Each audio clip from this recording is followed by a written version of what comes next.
If you are a parent or a teacher or anyone who has a desire to teach others, then this video will be for you, because we're going to talk about the connection between teaching and learning and what you can do to help improve the learning of others.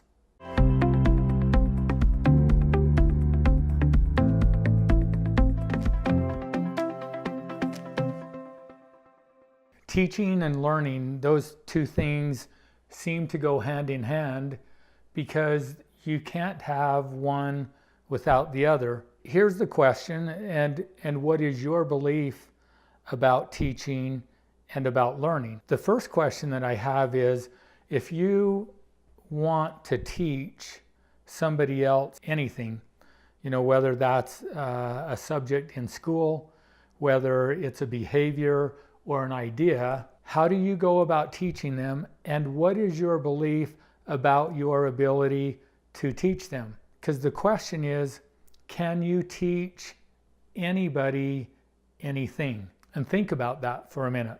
And we can go to the other side, which is learning.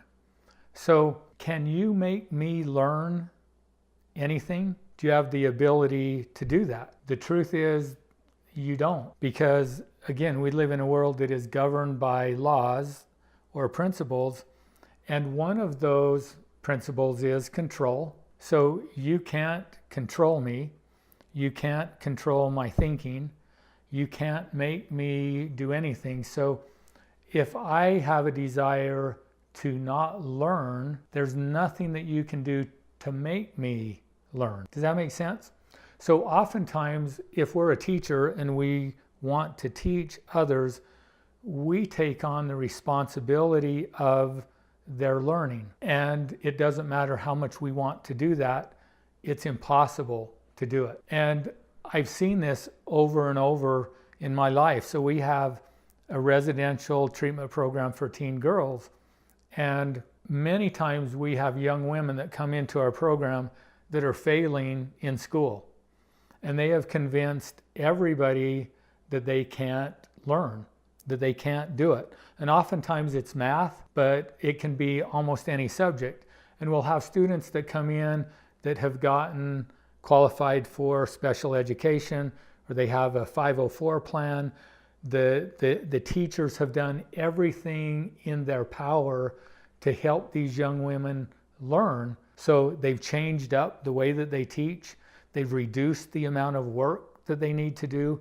They've done everything to try to help them, given them tutors, spending time with them one-on-one, and they still don't learn. Why is that? Is it because they're not capable?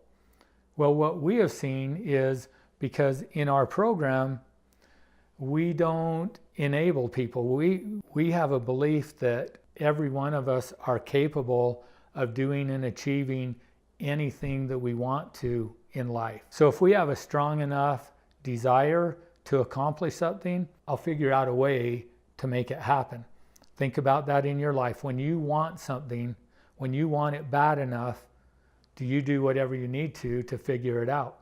And so part of the program when the girls come to our school is that in order for them to go home, they have to complete the program. And we treat everybody that comes in as capable, normal human beings who have the ability to learn and to grow and to improve. So we don't buy off on their excuses.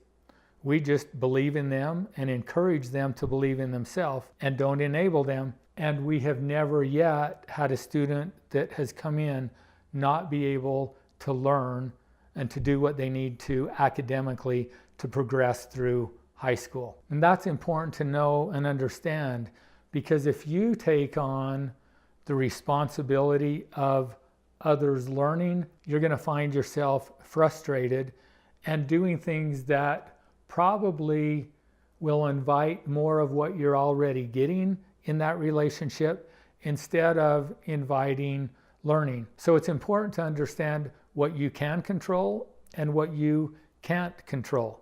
So you can't make somebody learn, but you can influence them. And so by understanding that, you look at, well, what can I do to influence them? And with that, you look at your relationship and you look at how do you see that person? Do you see them as capable or incapable? And if you see them as capable, but they're choosing not to learn, then you look at trying to identify, well, what's their thoughts and beliefs behind their behavior? And by building a relationship and having communication with them, you may have the opportunity to help them look at those false beliefs and to recognize that what they're doing really isn't benefiting them in their life. Now, they may have a fear that they can't learn or that they can't succeed. And so as a teacher, instead of then focusing on the learning, maybe what you need to look at first is that underlying fear that's driving their behavior and help them work through that false belief. And once that false belief is gone, they may now begin to believe that, oh, I can do this. And as they begin to see some success in their life, their belief will grow and increase. So the other thing that influences a person to want to learn is desire. You've probably heard the quote that says, when the teacher is ready, when the student is ready, the teacher will appear. Again, you can't make the student be ready, but once they are, then the teacher will appear. Well, what influences a person to get to the place where they want to learn? It's the consequences that we experience in our life. It's our outcomes. And again, that's one of the principles in this life. There's cause and effect. So for everything that we do, there's a consequence for that. If I'm not getting the outcomes or the results that I want, and that's painful or uncomfortable, then at some point I may have a desire to change, to get out of that place of discomfort. If it's not that uncomfortable, I may choose to sit there for a while.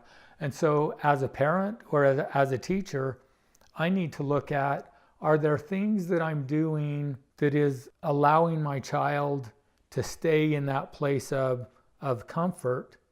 And are there some things that I could do that I have control over that might make that situation or circumstance a little bit more uncomfortable? And if it gets to be too uncomfortable, then your child or student may have a desire to look at themselves and begin to change some of their thoughts and beliefs that will result in a change in their behavior. So again, in understanding that, understanding the principles associated with this, which is control. I can't control another person. I can't make them do anything. All I can do is influence them. And everything we do for a reason. So if you have somebody in your life that you're trying to teach and they're not learning, there's a reason that they're not learning.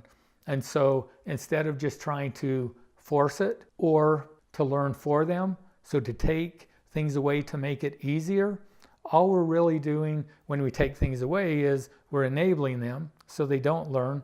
When we try to force things, we're violating a principle. We're trying to control something that we can't, which tends to create more resistance to what we want. So instead, what you need to do is you need to make sure that you're seeing them as a person, as a human being, as someone just like you who has beliefs and who has needs, and everything they do, they're doing for a reason. If you can then identify or help them discover those false beliefs and correct them, they may get to the place where they then have a desire to learn and they're willing to risk learning because they know that they're okay. And maybe they can get to a place where they recognize that if they're afraid of failing or the ability not to learn, that there is no such thing as failure. Everything that we experience is just an opportunity to teach us and to learn. And if I persist, I can learn and eventually accomplish anything that I have a desire to accomplish. So I hope these ideas and suggestions have helped you look at this relationship between teaching and learning, and to realize that either side of that you're on. So if you're on the side of learning, you also need to understand that you're responsible for your own learning. Oftentimes we see in our society that people will blame their teacher because their teacher was not a good teacher or did not teach in a way that the person needed to hear it in order to understand. Well, that's okay. You can blame I can blame all we want, but as long as you're blaming and putting the responsibility on someone else, then there's nothing that you can do about it.